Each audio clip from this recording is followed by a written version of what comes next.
You all doing good? Yeah. Good.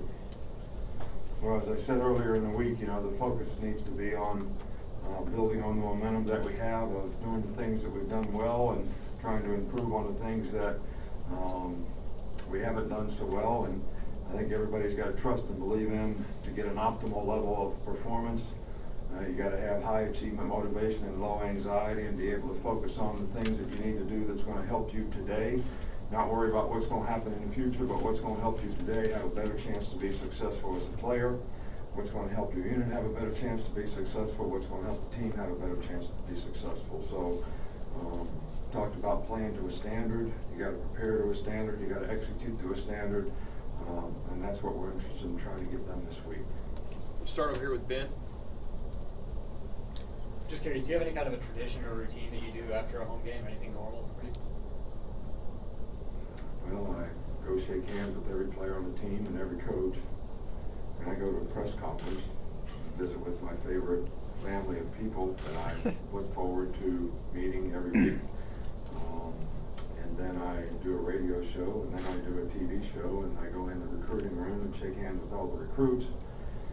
And, by the time I get home, all the companies, pretty much settled in, and lucky if I can get something to eat. We'll go back on the left side with Rainer.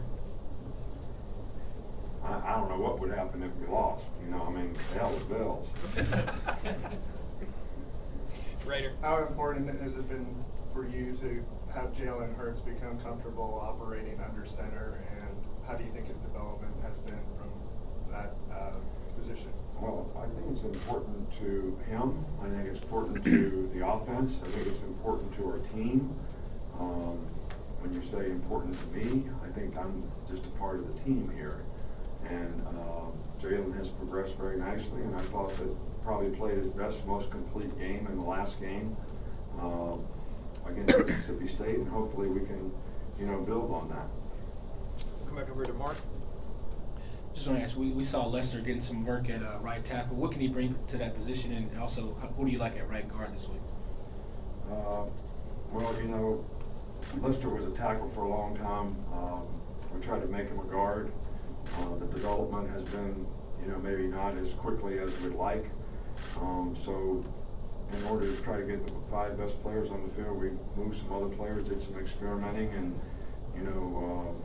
Curvin has done a really good job.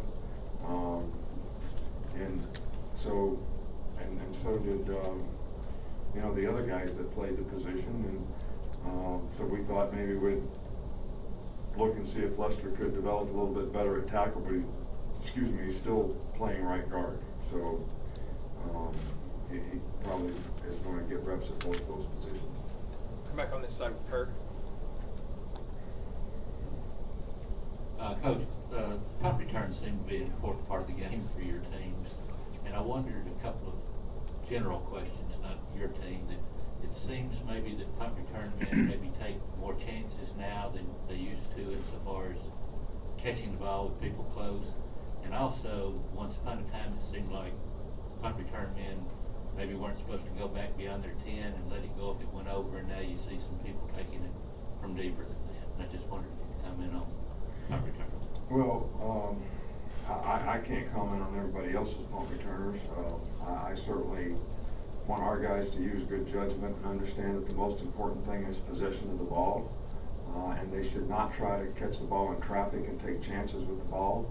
But it's a judgment. A guy's looking at a ball that's hanging in the air for 4.5 seconds, and there's guys running down the field, and he's got to make a judgment as to when the ball is going to get here and when they're going to get here.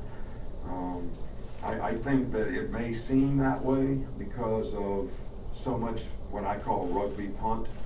The spread punt formation, which looks like kickoff coverage, which probably makes it a little more difficult to hold people up.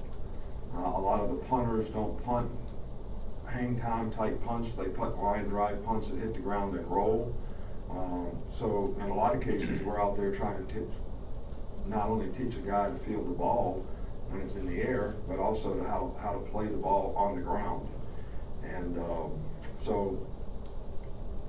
I think it's a combination of the punt change and excuse me, the punt changed, and I think the punters have changed a bit. So I think the whole philosophy of that part of the game is a little bit different than it used to be. We still have our guys play the 10, and if they catch the ball at the 9, I mean, it happens. You're on the 10 and you back up a step because you misjudged the ball a little bit, but you're already committed to catching it. But, you know, if one of our guys kicks the ball way deep down in there, that's not really what we want them to do. Come back over here with Tony. I wanted your opinion on J.K. Scott not being one of the semifinalists for the Ray Guy Award. Look, I'm not here to criticize anybody or anything like that. Everybody's got to make their choices based on whatever their criteria is. But, you know, in my opinion, you know, J.K. is maybe the best punter in the country in terms of what he does for our team. You know, his average, his consistency this year, his hang time, you know, and our coverage unit has been better in that regard. And, you know, I think we're, you know, in the top 1, 2, or 3 in punt, net punt, and all that, you know, in our conference, which, you know, speaks highly for, you know, the job that he's done. He's got good operation time. So, you know, that's my opinion. It's not a criticism of anybody else or saying what anybody else should have done. I have respect for all these people who make these decisions, but, you know, in my opinion, I think he's one of the best punters in the country and certainly one of the most valuable guys on our team. 2 more, Michael, and then Alex. You guys were revamping your offense and adding some of these new things, the pop passes. Which programs did you study the closest? Well, I think that, you know, we visited a lot of different places. We had people come here. You know, we had Tom Herman come here from Ohio State after we played them in the playoffs. You know, we visited TCU. We watch a lot of film, and we obviously see a lot of things like, in some cases, that we do now that are difficult to defend, that we discuss as a staff. Sometimes we implement it, sometimes we don't. But I think the thing that, you know, we have to be really cautious of, that we've done a pretty good job of, is you just can't put new plays in without doing a tremendous amount of research, because you have to have all the answers. They're not going to stay in one defense. Everybody's not going to stand right there. They're going to angle, slant, blitz. You got to have all the answers. And I think that has been something that we've done a really good job of with our offensive coaching staff. Finish up here with Alex. I remember you said earlier in the season that, you know, for Jalen's progress, you kind of limited how much of the field he can read and make decisions. Where is he in that progress, and how much of the playbook or maybe even the field is he allowed to kind of take advantage of? Well, first of all, that's not really kind of what I said.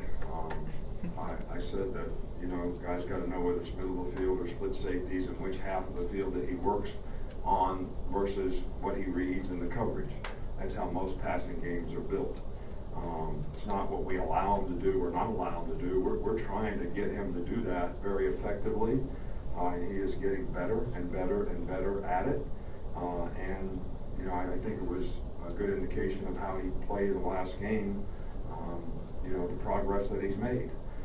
We have to trust in the quarterback that we can get the ball to our skill guys, and he's going to get it to them effectively in the right places and the right time, so that we can make explosive plays down the field. So I think we're making progress in that area, but we're continuing to work on it every day. Thanks, Coach. That's all we got. All right. Thank you.